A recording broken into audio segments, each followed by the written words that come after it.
ರೇಣುಕಾಸ್ವಾಮಿ ಕೊಲೆ ಕೇಸ್ನಲ್ಲಿ Darshan and gang police ಕಸ್ಟಡಿಗೆ ನೀಡಲಾಗಿದೆ. ಅಂದರೆ ದರ್ಶನ್ ಸೇರಿದಂತೆ 4 ಜನರನ್ನ ಮತ್ತೆ ಪೊಲೀಸ್ ಕಸ್ಟಡಿಗೆ ನೀಡಲಾಗಿದೆ. ಆಲ್ರೆಡಿ 2 ಅವಧಿಗೆ ಕಸ್ಟಡಿ ಕೊಡಲಾಗಿತ್ತು. ಈಗ 3ನೇ ಅವಧಿಗೆ 2 ದಿನ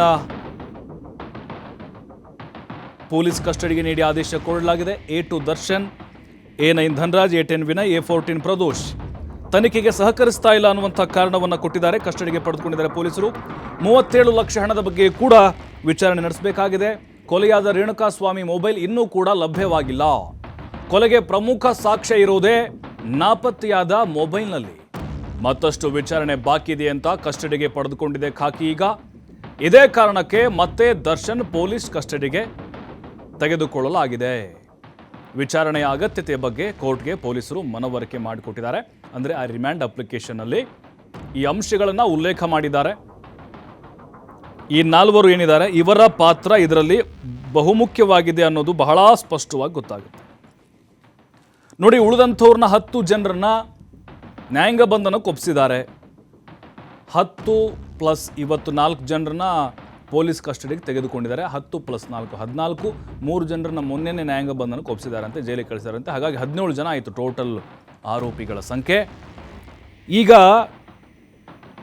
2 ದಿನಗಳ ಕಾಲ ಪೊಲೀಸ್ ಕಸ್ಟಡಿ, ಅಂದರೆ ಶುಕ್ರವಾರ, ಶನಿವಾರ, ಭಾನುವಾರ ಕೋರ್ಟ್ ರಜೆ ಇರುತ್ತೆ, ಅವತ್ತು ಹಾಜರುಪಡಿಸೋಕ್ಕಾಗಲ್ಲ. ಶನಿವಾರವೇ ಮತ್ತೆ ಇವ್ರನ್ನ ಕೋರ್ಟ್ಗೆ ಹಾಜರುಪಡಿಸ್ತಾರೆ. ಕಸ್ಟಡಿ ಅವಧಿ ಮುಕ್ತಾಯ ಆಗುತ್ತೆ ಕಂಪ್ಲೀಟ್ ಆಗಿ. 14 ದಿನಗಳ ಅವಕಾಶ ಇರುತ್ತೆ ಯಾವುದೇ ಒಂದು ಆರೋಪದಲ್ಲಿ ಪೊಲೀಸರು ಆರೋಪಿಯನ್ನು ಕಸ್ಟಡಿ ಕೊಡಲಿಕ್ಕೆ.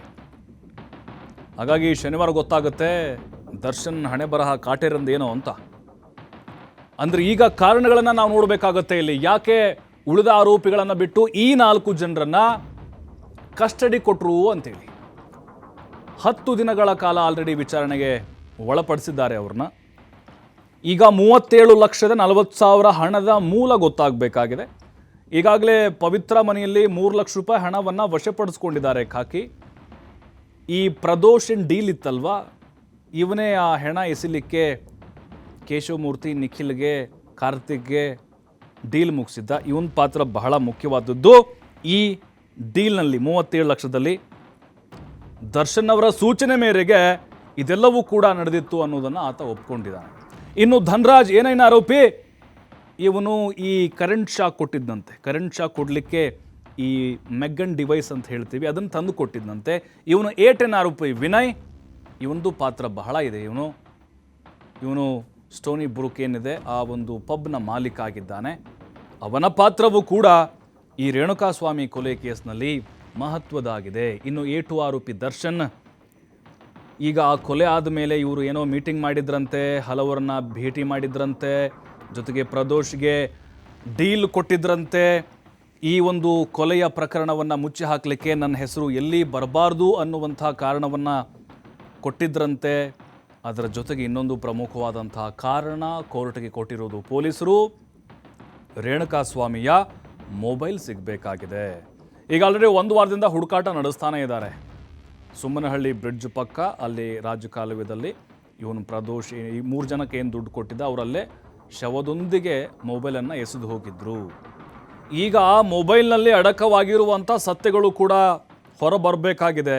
ಏನಿರ್ಬೋದು ಹಾಗಾದರೆ ಆ ಮೊಬೈಲ್ನಲ್ಲಿ ಏನಿರುತ್ತೆ? ಇವ್ರು ಯಾರ್ಯಾರೆಲ್ಲ ಅವನು ಕಾಲ್ ಮಾಡಿದ್ರು, ಕಾಲಿಸ್ಟು, ಜೊತೆಗೆ ಇವನು ಪವಿತ್ರ ಗೌಡಗೆ ಚಾಟ್ ಮಾಡಿದ್ದ, ಫೇಕ್ ಅಕೌಂಟ್ ಕ್ರಿಯೇಟ್ ಮಾಡಿಕೊಂಡು ಅಶ್ಲೀಲವಾಗಿ ಫೋಟೋ ಕಳಿಸಿದ್ದ, ಅದರದ್ದು ಕೂಡ ಸತ್ಯ ಹೊರಬರಬೇಕಲ್ವಾ?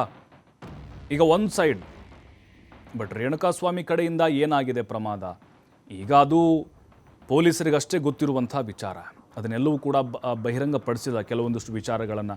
ಅವನು ಫೋಟೋವನ್ನು ಬೆತ್ತಲೆ ಫೋಟೋವನ್ನು ಕಳಿಸಿದ್ದ, ಕೆಟ್ಟದಾಗ ಕಮೆಂಟ್ ಮಾಡಿದ್ದ, ಇದು ಸಂಗತಿ. ಆದರೆ ಈಗ ಯಾರ್ಯಾರೆಲ್ಲ ರೇಣುಕಾಸ್ವಾಮಿಗೆ ಕರೆ ಮಾಡಿದ್ರು ಅವತ್ತು ಕಿಡ್ನಾಪ್ ಮಾಡುವಂಥ ಸಂದರ್ಭದಲ್ಲಿ, ಈಗ ಅವನು ರಾಘವೇಂದ್ರ ಇದ್ದಾನೆ, ನ್ಯಾಯಾಂಗ ಬಂಧನಕ್ಕೆ ಒಪ್ಪಿಸಿದಾರಲ್ಲ, ಅವನು ಡಿ-ಬಾಸ್ ಅಧ್ಯಕ್ಷ, ಅವನು ಆ ಸಂಘದ ಅಧ್ಯಕ್ಷ ಚಿತ್ರದುರ್ಗ. ಆ ಸಂದರ್ಭದಲ್ಲಿ ಇವ್ರು ಫೋನ್ ಮಾಡಿದ್ರು ಅವನಿಗೆ.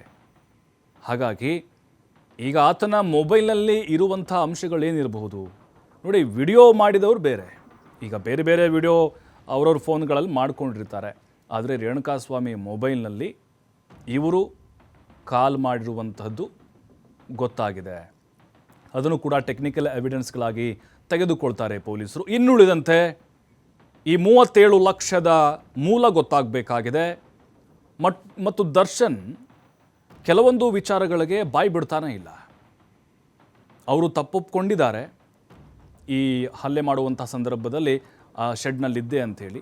ಅದರ ಹೊರತಾಗಿ ಈಗ ಪಾರ್ಟಿ ಮಾಡಿದಂಥ ಸಂದರ್ಭದಲ್ಲಿ ಏನೆಲ್ಲ ಚರ್ಚೆಗಳಾಯಿತು, ಯಾರನ್ನೆಲ್ಲ ಭೇಟಿ ಮಾಡಲಿಕ್ಕೆ ಪ್ರಯತ್ನ ಪಟ್ಟಿದ್ರು, ಮತ್ತು ಈ ಕೇಸ್ನಿಂದ ಬಚಾವಾಗಲಿಕ್ಕೆ ಕೆಲವೊಬ್ಬರ ಮೂಲಕ ಡಿ ಗ್ಯಾಂಗ್ ಏನಿದೆ ಪ್ರಯತ್ನ ಪಟ್ಟಿತ್ತು ಅಂತ ಆರೋಪ ಇದೆ. ಇದಕ್ಕೂ ಕೂಡ ಉತ್ತರ ಕೊಡಬೇಕೀಗ.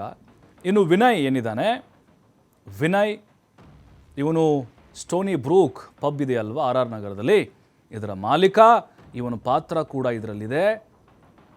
ಇವನೇನು ಮಾಡಿದ್ದ, ಈ ಪಟ್ಟಣಗೆರೆ ಶೆಡ್ ಅವಂದೇ ಇದ್ದು, ಅದರ ಮಾಲೀಕ ಕೂಡ ಹೌದು ಇವನು. ಹಾಗಾಗಿನೇ ಈ ಶೆಡ್ನ ಪ್ಲ್ಯಾನ್ ಕೂಡ ಅವಂದೇ ಆಗಿತ್ತು. ಜೊತೆಗೆ ರೇಣುಕಾಸ್ವಾಮಿಯನ್ನು ಕೊಲೆ ಮಾಡುವಲ್ಲಿ, ಜೊತೆಗೆ ಅವನಿಗೆ ಹಿಂಸೆ ಕೊಡುವಲ್ಲಿ ಇವನೇ ಉಳಿದಂಥವ್ರಿಗೆ ಸೂಚನೆಗಳನ್ನು ಕೊಟ್ಟಿದ್ದ ಅಂಥೇಳಿ ಗೊತ್ತಾಗ್ತಾ ಇದೆ. ಅದರ ಬಗ್ಗೆ ಕೂಡ ವಿಚಾರಣೆ ನಡೆಸಬೇಕಾಗಿದೆ. ಅದರ ಜೊತೆಗೆ ಈ ಪ್ರದೋಷ್ ಏನಿದ್ದಾನೆ, ಪ್ರದೋಷ್ ಇವನು ಓನ್ಲಿ ಡೀಲ್, ಈ ಕೊಲೆ ಕೇಸನ್ನು ಮುಚ್ಚಿ ಹಾಕಬೇಕು. ಈಗ 3 ಜನ ಬಂದು ಗಿರಿನಗರ ಠಾಣೆಯಲ್ಲಿ ಸರೆಂಡರ್ ಆಗಿಬಿಟ್ರಲ್ಲ, ಅವ್ರಿಗೆ ಇವನು 5 ಲಕ್ಷ ಆಲ್ರೆಡಿ ಅಡ್ವಾನ್ಸ್ ಕೊಟ್ಟಿದ್ದು. ಅದರ ಜೊತೆಗೆ ಈ ಹಣ ಎಲ್ಲಿಂದ ಬಂತು, ದರ್ಶನ್ ಅವರ ಸೂಚನೆ ಮೇರೆಗೆ ಅವನು ಹಣ ಕೊಟ್ಟಿದ್ದ ಅನ್ನೋದು ತನಿಖೆ ವೇಳೆ ಗೊತ್ತಾಗಿದೆ. ಹಾಗಾಗಿ ಇದರ ಬಗ್ಗೆ ಕೂಡ ಸುದೀರ್ಘವಾಗಿ ವಿಚಾರಣೆ ನಡಿಬೇಕಾಗಿದೆ. ನೋಡಿ, ದರ್ಶನ್ ಸೇರಿ 4 ಜನರಿಗೆ 2 ದಿನಗಳ ಕಾಲ ಕಸ್ಟಡಿ ಕೊಟ್ಟಿರೋದು ಬಲವಾದ ಕಾರಣಗಳಿಗೋಸ್ಕರ. ಈಗ ಪೊಲೀಸರು ಕೂಡ ಕೆಲವೊಂದಿಷ್ಟು ಅಂಶಗಳನ್ನು ಕೂಡ ಆ ರಿಮ್ಯಾಂಡ್ ಅಪ್ಲಿಕೇಶನಲ್ಲಿ ಹಾಕಿದ್ರು, ಅಂಶಗಳನ್ನು ಉಲ್ಲೇಖ ಮಾಡಿದರು. ಈಗ ಇನ್ನುಳಿದಂಥವ್ರಿಗೆ ನ್ಯಾಯಾಂಗ ಬಂಧನ. ದರ್ಶನ್ ಅವರ ಒಂದು ಕಾನೂನಿನ ಕುಣಿಕೆ ಅದು ಮತ್ತೆ ಬಲವಾಗ್ತಾ ಹೋಗ್ತಾ ಇದೆ, ಉರುಳಾಗ್ತಾ ಇದೆ. ಏನೋ ಈಗ ವಾದ ಪ್ರತಿವಾದ ಮುಕ್ತಾಯ ಆದಮೇಲೆ ದರ್ಶನ್ ಪರ ವಕೀಲರು ಕೂಡ ಪ್ರತಿಕ್ರಿಯೆ ಕೊಟ್ಟಿದ್ದಾರೆ. ಏನು ಹೇಳಿದ್ದಾರೆ ನೋಡೋಣ. ಇವತ್ತು ಅಭಿಯೋಜನೆಯವರು ಆರೋಪಿ 2, 9, 10 ಮತ್ತು 14 ರವರಿಗೆ ರಿಮಾಂಡ್ ಅನ್ನ 4 ದಿನಗಳ ಕಾಲ ಮುಂದುವರಿಸಲಿಕ್ಕೆ ಅವರು ಒಂದು ಅರ್ಜಿಯನ್ನ ನ್ಯಾಯಾಲಯದ ಮುಂದೆ ಸಲ್ಲಿಸಿರ್ತಾರೆ. ಇನ್ನು ಉಳಿದ ಎಲ್ಲ ಆರೋಪಿಗಳಿಗೂ ಸಹ ನ್ಯಾಯಾಂಗ ಬಂಧನಕ್ಕೆ ಆದೇಶ ಆಗಿರ್ತದೆ. ನೋಡಿ, ಈ ಅರ್ಜಿ ಏನು ಅವರು ಸಲ್ಲಿಸಿದ್ರು ಅಂದ್ರೆ ಈ 4 ಜನ ಆರೋಪಿತರಿಗೆ, ಆ ಅರ್ಜಿಯನ್ನು ನಮ್ಮ ತಕರಾರುಗಳನ್ನು ನಾವು ಸಲ್ಲಿಸಿದ ನಂತರ 2 ದಿನಗಳ ಕಾಲ ಅಂದ್ರೆ 22ನೇ ತಾರೀಕಿನವರೆಗೂ, 22ನೇ ತಾರೀಕು ಸಂಜೆ 5 ಗಂಟೆ ಒಳಗಡೆ ಅವರನ್ನ ತಂದು ಹಾಜರುಪಡಿಸತಕ್ಕದ್ದು ನ್ಯಾಯಾಲಯದ ಮುಂದೆ ಅಂತ ಆದೇಶ ಆಗಿದೆ. ಅವರು ಕೇಳಿದ್ದು 4 ದಿನ ತಮ್ಮ ಪೊಲೀಸ್ ಅಭಿರಕ್ಷೆಗೆ ಕೇಳಿದ್ರು. ನ್ಯಾಯಾಲಯ ವಾದ ಪ್ರತಿವಾದಗಳನ್ನು ಆಲಿಸಿ 2 ದಿನಗಳ ಕಾಲ ಈ 4 ಜನ ಆರೋಪಿತರನ್ನ ಅಂದ್ರೆ ಆರೋಪಿ 2, 9, 10, 14 ಆರೋಪಿಗಳಿಗೆ 2 ದಿನಗಳ ಕಾಲ ಪೊಲೀಸ್ ಅಭಿರಕ್ಷೆಗೆ ನೀಡಿರ್ತಾರೆ. ನೋಡಿ, ಈ 4 ಆರೋಪಿಗಳನ್ನ ಹೊರತುಪಡಿಸಿ ಎಲ್ಲ ಆರೋಪಿಗಳನ್ನ ನ್ಯಾಯಾಂಗ ಬಂಧನಕ್ಕೆ ನೀಡಿರ್ತಾರೆ. ಇನ್ನು ಉಳಿದಂತೆ ಒಂದು ಬಹಳ ಅಚ್ಚರಿಯ ಸಂಗತಿ ಏನಂದ್ರೆ, ಇವತ್ತು ಅಭಿಯೋಜನೆಯವರು ಯಾವ ಪ್ರತ್ಯಕ್ಷ ಸಾಕ್ಷಿಗಳು ಇದ್ದಾರೆ ಈ ಪ್ರಕರಣದಲ್ಲಿ ನಮಗೆ ದೊರಕಿದ್ದಾರೆ ಅನ್ನೋ ಒಂದು ವಾದವನ್ನ ಮಂಡಿಸಿದ್ದಾರೆ. ಅದು ಕಾದ್ ನೋಡಬೇಕಾಗಿದೆ. ನಮ್ಮ ಅನಿಸಿಕೆ ಇದ್ರ ಬಗ್ಗೆ ಏನಂದ್ರೆ, ಸೃಷ್ಟಿ ಮಾಡೋ ಎಲ್ಲ ಒಂದು ಅವಕಾಶಗಳು ಅಭಿಯೋಜನೆಗೆ ಇದೆ ಅನ್ನೋದು ನಮ್ಮ ವಾದ ಆಗಿತ್ತು. ಹಾಗಾಗಿ ಈ ಎಲ್ಲ ವಾದ ಪ್ರತಿವಾದಗಳನ್ನ ಮಾನ್ಯ ಮ್ಯಾಜಿಸ್ಟ್ರೇಟ್ ಸಾಹೇಬರು ಅವರು ಕೂಡ ವಾದ ವಿವಾದಗಳನ್ನು ಆಲಿಸಿ 2 ದಿನಗಳ ಕಾಲ ಪೊಲೀಸ್ ಅಭಿರಕ್ಷೆಗೆ ಈ 4 ಜನ ಆರೋಪಿತರನ್ನ ನೀಡಿರ್ತಾರೆ. ಪೊಲೀಸ್ ಅಭಿರಕ್ಷೆ ಮುಗಿದ ನಂತರ ಅಂತಿಮ ರಿಮಾಂಡ್ ಅರ್ಜಿಯನ್ನ ಪರಿಶೀಲಿಸಿ ಜಾಮೀನು ಅರ್ಜಿಯನ್ನ ಸತ್ರ ನ್ಯಾಯಾಲಯದಲ್ಲಿ ಸಲ್ಲಿಸತಕ್ಕದ್ದು. ಬಹಳ ಆಶ್ಚರ್ಯಕರವಾಗಿ ಈಗ ಏನು ಪ್ರತ್ಯಕ್ಷ ಸಾಕ್ಷಿಗಳು ಯಾರೋ ದೊರಕಿದ್ದಾರೆ ಅನ್ನೋದು ಒಂದು, ಆ ನಿಟ್ಟಿನಲ್ಲಿ ವಿಚಾರಣೆ ನಡೆಸಬೇಕು ಅನ್ನೋದು. ಎರಡನೇದು, ಈ 37 ಲಕ್ಷ ರೂಪಾಯಿ ಹಣ ಏನು ದೊರಕಿದೆ ಅಂತ ಹೇಳ್ತಿದ್ದಾರೆ, ಆ ಹಣ ಎಲ್ಲಿಂದ ಬಂತು, ಅದರ ಬಗ್ಗೆ ಒಂದು ತನಿಖೆಯನ್ನ ಮುಂದುವರಿಸಬೇಕು ಅನ್ನೋದು ಅಭಿಯೋಜನೆಯ ವಾದ ಆಗಿತ್ತು. ಇದಕ್ಕೆ ನಮ್ಮ ತಕರಾರು ಏನಾಗಿತ್ತಂದ್ರೆ, ನಮಗೆ ಸರ್ವೋಚ್ಚ ನ್ಯಾಯಾಲಯದ ಆದೇಶಗಳ ಪ್ರಕಾರ ರಿಮಾಂಡ್ ಅರ್ಜಿ ಹಾಗೂ ಬಂಧನದ ಕಾರಣಗಳನ್ನ ನೀಡದೇ ಇದ್ದಲ್ಲಿ ಆ ರಿಮಾಂಡ್ ಅರ್ಜಿ ಊರ್ಜಿತ ಆಗೋದಿಲ್ಲ ಅನ್ನೋದು ನಮ್ಮ ವಾದ ಆಗಿತ್ತು. ಅದು ಮಾನ್ಯ ಮ್ಯಾಜಿಸ್ಟ್ರೇಟ್ ಸಾಹೇಬರಿಗೂ ನಾವು ಅವರ ಗಮನಕ್ಕೆ ತಂದಿದ್ದೀವಿ. ಆದರೆ ಮಾನ್ಯ ಮ್ಯಾಜಿಸ್ಟ್ರೇಟ್ ಸಾಹೇಬರು ಅದನ್ನ ಗಮನಕ್ಕೆ ತೆಗೆದುಕೊಂಡು ಅವರ ಆರ್ಡರ್ ಶೀಟ್ನ ಪ್ರತಿಯಲ್ಲಿ ಅದನ್ನ ನಮೂದಿಸಿದ್ದಾರೆ. ಈ ಒಂದು ವಿಚಾರವನ್ನ ನಾವು ಹೈಕೋರ್ಟ್ನಲ್ಲೂ ಕೂಡ ಪ್ರಶ್ನಿಸೋರಿದ್ದೇವೆ. ಅಂದ್ರೆ ಈ Purkayastha versus state of Delhi ಈ ಪ್ರಕರಣದಲ್ಲಿ ಏನು ರಿಮಾಂಡ್ ಅರ್ಜಿ ಹಾಗೂ ಬಂಧನದ ಕಾರಣಗಳನ್ನ ನೀಡದೆ ಬಂಧಿಸಿದ್ದಲ್ಲಿ ಅಂತಹ ಒಂದು ರಿಮಾಂಡ್ ಹಾಗೂ ಬಂಧನವನ್ನು ರದ್ದುಗೊಳಿಸಿ ಆರೋಪಿಗಳನ್ನ ಬಿಡುವಂತದ್ದು ಈ Purkayastha versus Prabir Purkayastha versus state of Delhi ಪ್ರಕರಣದಲ್ಲಿ ಆಗಿರ್ತದೆ. ಈ ನಿಟ್ಟಿನಲ್ಲಿ ನಾವು ರಿಟ್ ಅರ್ಜಿಯನ್ನ ಸಲ್ಲಿಸಲಿಕ್ಕೂ ಕೂಡ ಸಮಾಲೋಚನೆ ನಡೆಸೋ ಒಂದು ಅರ್ಜಿನ ಮಾಡ್ಕೊಂಡ್ ಬಂದಿದ್ದು. ಅದರಲ್ಲಿ ಏನಿದೆ 4 ದಿವಸ ಈ ಅಕ್ಯೂಸ್ ನಂಬರ್ 2, 9, 10 and 14 4 ದಿವಸ ನಮಗೆ ಇವು 4 ಜನರು ನಮಗೆ ಆರೋಪಿಗಳು ಕಸ್ಟಡಿ ಬೇಕು 4 ದಿವಸ ಅಂತ ಹೇಳಿ ಅರ್ಜಿ ಹಾಕಿದ್ರು. ಅವರು ಮೊದಲನೇದಾಗಿ ಅವರ ವಾದ ಏನು ದರ್ಶನ್ ಪರವಾಗಿ ಏನೋ ಮನಿ ರಿಕವರಿ ಮಾಡಬೇಕಾಗಿದೆ ಅಂತ ಒಂದು. ಇನ್ನು 3 ಜನದ ಏನಿಲ್ಲ, ಹೊಸದಾಗಿ ಅವ್ರು ಇಂಟ್ರೊಡಕ್ಷನ್ ಆಗಿದ್ದಾರೆ. ಸೊ ಒಂದು ಸ್ವಲ್ಪ ಕೊರಾಬರೇಷನ್ ಎವಿಡೆನ್ಸ್ ಮಾಡಬೇಕಾಗಿದೆ, ಅವ್ರು ಕನ್ಫ್ರಂಟ್ ಮಾಡಬೇಕಾಗಿದೆ ಅಂತ ಅವ್ರದ್ದು ಒಂದು ಉದ್ದೇಶ ಇತ್ತು. ಆ ಉದ್ದೇಶದ ಮೇಲೆ 4 days ಅವ್ರು ಕೇಳಿದ್ರು. ಇಲ್ಲ, ಅದು ನಮಗೆ ಪ್ರತ್ಯಕ್ಷ ಸಾಕ್ಷಿ ಇದೆ ಅಂತ ಹೇಳಿದ್ರು. ಬಟ್ ನಮ್ಗೆಲ್ಲೂ ಅದು ಯಾರು ಏನು ಅಂತ ಎಲ್ಲೂ ರಿವೀಲ್ ಆಗಿಲ್ಲ. ಅಲ್ಲ, ಮುಂದಿನ ದಿನದಲ್ಲಿ ಮಾಡ್ತೀವಿ. ಇವತ್ತು ಹಾಕಿದ್ದಾರೆ, ನೆಕ್ಸ್ಟ್ ಇನ್ನೊಂದು 2 days ಟೈಮ್ ಕೊಟ್ಟಿದ್ದಾರೆ 4 ಜನಕ್ಕೆ. ಅವ್ರಿಗೆ ಒಂದ್ಸರಿ ಬಂದು ಜುಡಿಷಿಯಲ್ ಕಸ್ಟಡಿಗೆ ಹೋದಂತ ಸಂದರ್ಭದಲ್ಲಿ 1 ವಾರ ಯೋಚನೆ ಮಾಡಿ ಎಲ್ಲ ಕಾಪೀಸ್ ತಗೊಂಡು ಒಂದ್ಸರಿ ಡಿಸ್ಕಸ್ ಮಾಡಿ definitely will file in the appropriate court.